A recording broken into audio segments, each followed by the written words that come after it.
Now, before you begin to drift into a deep state of relaxation and inner focus, I'm just going to say a little about emotions and the benefits you're going to receive from learning to control them better. What attitude we should have towards our own emotions is a question people have wrestled with since the dawn of humankind. Should we control our emotions and aim to always be restrained and cool-headed? Or should we always let our lives be guided and ruled by our passions and our feelings? Countless fables, myths, works of art and literature explore this very theme, from the ancient Greek play The Bacchae, first performed in 405 BC, to Jane Austen's Sense and Sensibility, published over 1,000 years later. And there is no simple black and white answer to the question. Some people seem to be so much at the mercy of their emotions that they behave like volcanoes, erupting into violent rages or bursting into floods of tears over the most trivial things. Other people try to be so rigidly self-controlled that they bottle up their emotions, maintain a neutral expression, and never open up about how they're feeling. In fact, a person like that can become so detached from their emotions that sometimes they don't even know how they feel anymore. Neither of these extremes is a healthy, desirable way to live your life.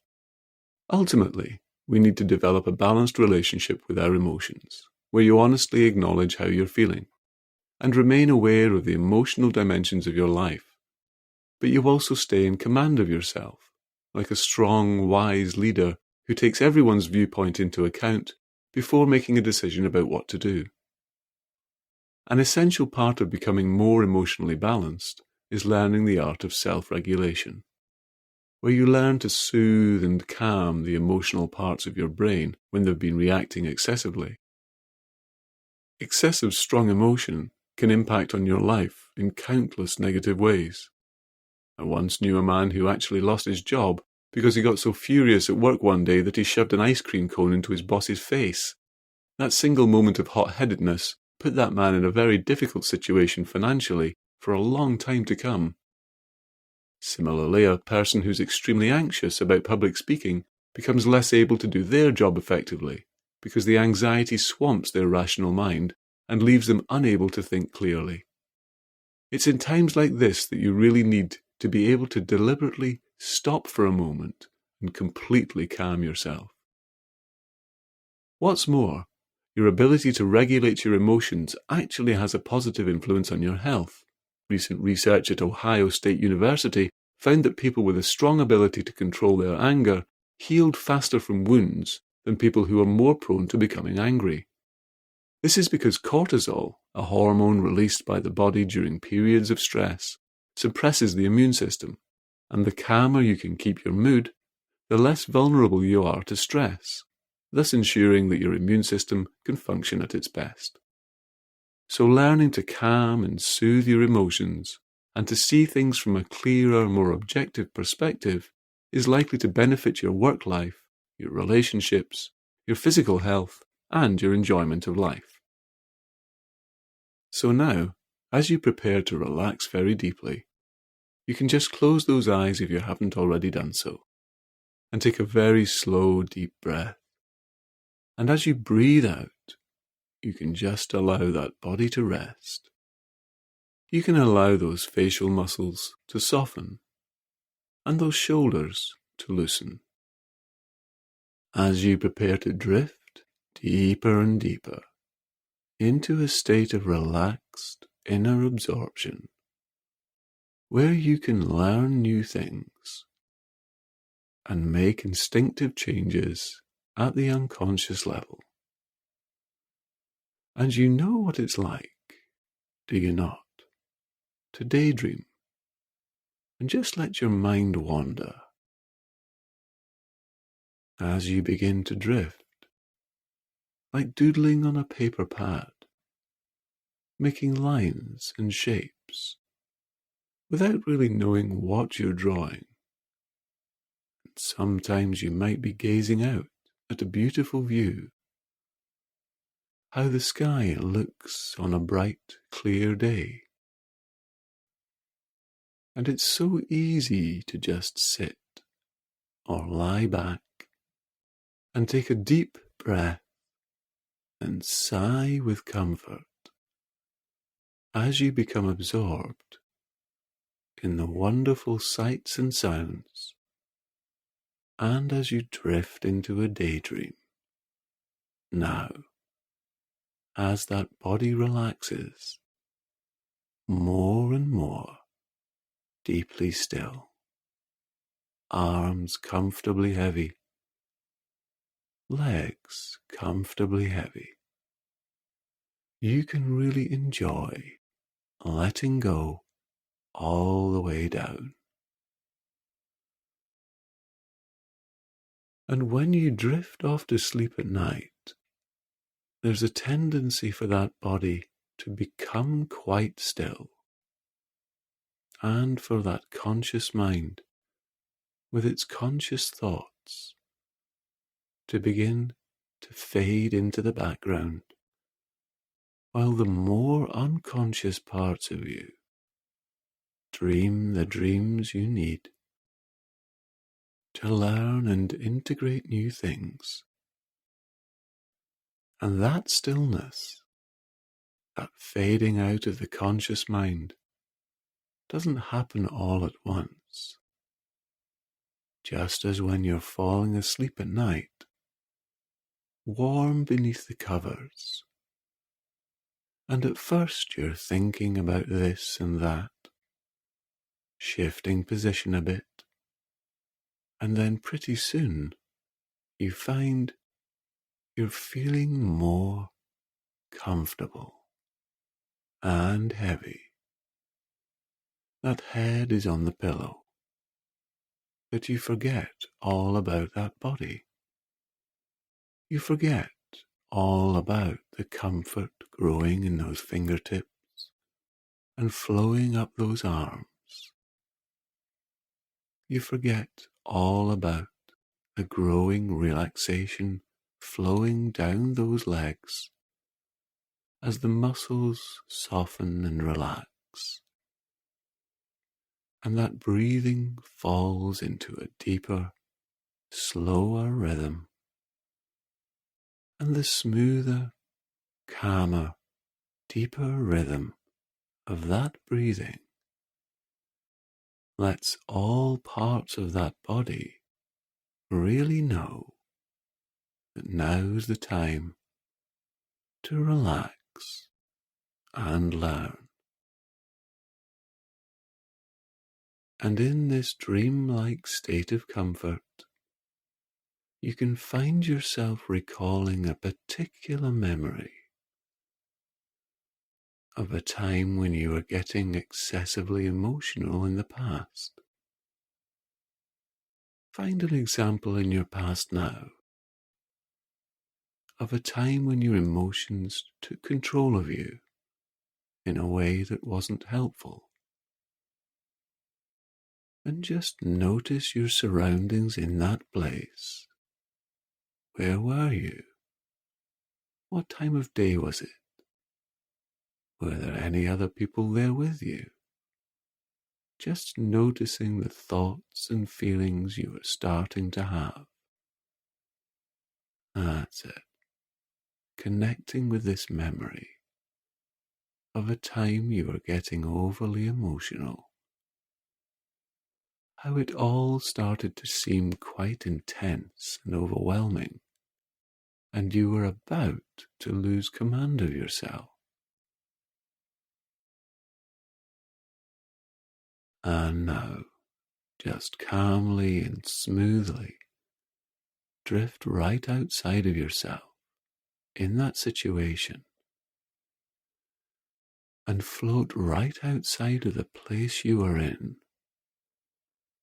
and just look back and watch yourself calmly from out here, seeing the whole thing from the outside, as if you're across the street, looking at the memory way over there, as you wonder about how many different ways you're going to learn to stay calmly in command of yourself in situations like that in the future, as you make a commitment now, a promise to yourself that you're going to behave differently and be much more in command of yourself from now on. Because even something as simple as taking several slow, deep breaths and naming the emotion that you're feeling to yourself, saying to yourself, okay, I'm feeling angry here, or I'm feeling anxious here. Just giving it a name allows you to begin to get a handle on it. It allows you to be calmly present with what you're feeling, to listen to a feeling, the way you might sincerely listen to a distressed child, while you stay in command of yourself. And you might need to leave the place you're in for a while to calm down. You might need to shift your posture, to gather yourself. You might need to reconnect with your strengths and values, with the best of who you are. And over the next few minutes, your unconscious mind can begin to add all the appropriate resources and strengths that the you over there in that memory needs to help that past you deal with that situation more calmly and effectively. All the self-management skills, the self-awareness, the self-compassion, the self-control, and the calm confidence that the you over there needs. And all these qualities can flow into that you over there over the course of the next few minutes, like glowing orbs of light, giving that you over there access to new strengths within them. And as that continues to happen, you can just breathe smoothly and deeply as wave upon wave of relaxing comfort flows through that body. And just notice how your conscious attention and any tension can now melt away into honest, unconscious comfort as you just wander so very deeply inside the back of your mind, inside the dreams to come are forming flashes of images and stories, like the tale of that young boy betrayed by his friend, and his grandmother noticed the anger and hurt on his face and inquired what had happened to upset him. And he poured out the whole story of the painful betrayal while she held him and listened. And then she said, "Let me tell you something. In my life I have seen much that is wrong in the world. I have felt fear inside me for the dangers that might befall me and my family. I have felt anger against people who acted thoughtlessly or selfishly. And I have felt troubled and regretful over mistakes I have made. But I have also discovered that there is a whole other side to me, to who I am, a side of me that is nothing to do with fear or anger or regret, a side of me that simply loves the sky at sunset, that is gladly grateful for my good friends and for my loved ones, thankful for the food and clothes and shelter I have, a side of me that wants to give something to the world, to do something for others, a part of me that wants to dance and sing and live. And you know, it's like there are two wolves inside me, a wolf who keeps trying to pull me back, a suspicious wolf full of fear, full of anger and regret, and another wolf who encourages me to live life boldly and fully, a noble wolf full of joy, gratitude, and purpose. And I feel as if those two wolves, the fearful wolf and the joyful wolf, have been fighting within me all my life. And the boy looked up into his grandmother's face and said, "Which one wins, Grandma? Which wolf wins?"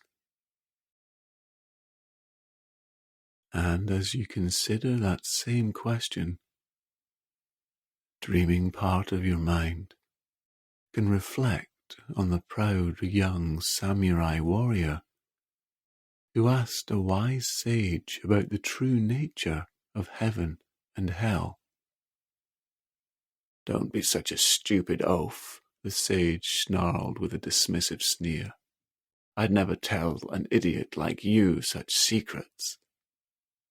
And at these words the enraged samurai whipped out his sword and made as if to swing it at the sage's neck in his fury.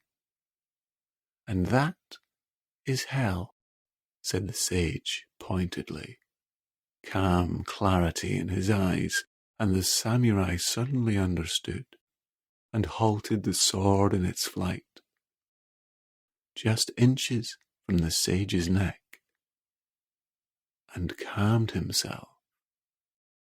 "And that, young samurai, that is heaven."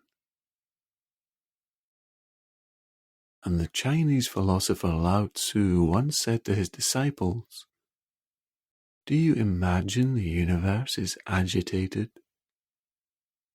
Go into the desert at night and look at the stars." This practice should answer the question. And the grandmother looked at the boy and said, "Which wolf wins?" "The wolf I feed.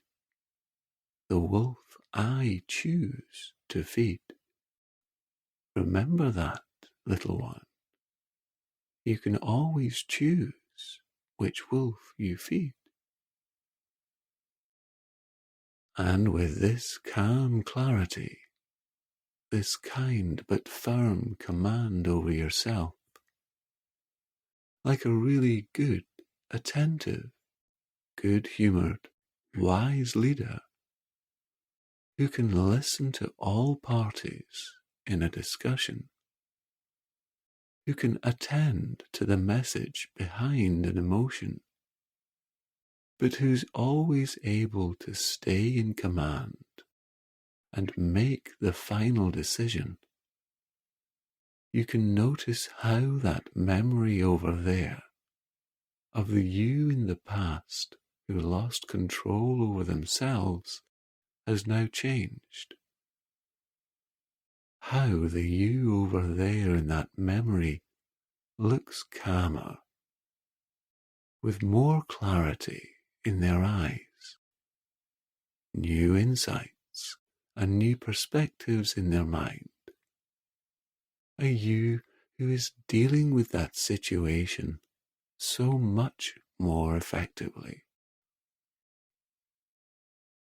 And you can find yourself merging with that transformed you and absorb this as an instinctive ability to be in command of yourself, like a samurai finally understanding the calm stillness and self-command that is heaven, like the expansive quiet peace of the stars in the night sky deep in the desert. Becoming the kind of person who feeds the noble part of them with thoughts, experiences, and understandings that really bring out the best of who you are, now becoming. That's it. As you notice how different situations in the future and different people that might once have made you lose control in the past now become so much easier to deal with. Calmly, effectively, as you find that wherever you go and whatever you're feeling, whether you're facing a challenge or whether things are going really well, whatever you're doing, whoever you're with, you're always calmly in command of yourself. And you can listen to this regularly and deepen this calm, confident self-command and inner strength each time you do. And right now, you can prepare to become wide awake as you start to come back to the here and now with a real sense of refreshment and energy as you become aware of the position of your body and of the place you're resting in. And as you begin to come all the way back now, and perhaps become more aware of any sounds around, just enjoying a nice stretch, whenever you're ready, you can just open your eyes and welcome back. Good.